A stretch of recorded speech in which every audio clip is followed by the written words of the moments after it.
মাহের মানুষের আত্মা নিয়ে আলোচনা করে দর্শনের যে শাখা সেই শাখা হলো মনোবিজ্ঞান।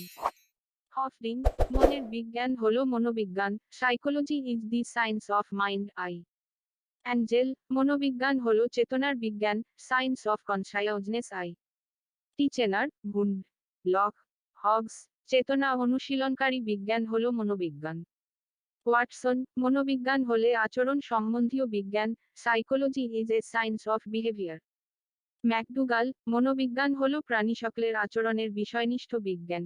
Psychology is the positive science of behaviour of living things. Jackson হাউজেন ডেসিডেরাটো মানুষসহ প্রাণীর আচরণ এবং উক্ত আচরণের সাথে সম্পর্কযুক্ত শারীরবৃত্তি ও মানসিক প্রক্রিয়াগুলির অনুসরণ হল মনোবিজ্ঞান। উডওয়ার্থ মনোবিজ্ঞান হল পারিপার্শ্বিক জগতের পরিপ্রেক্ষিতে ক্রিয়াকলাপের বিজ্ঞান। Psychology is the science of acting lives in relation to his environment.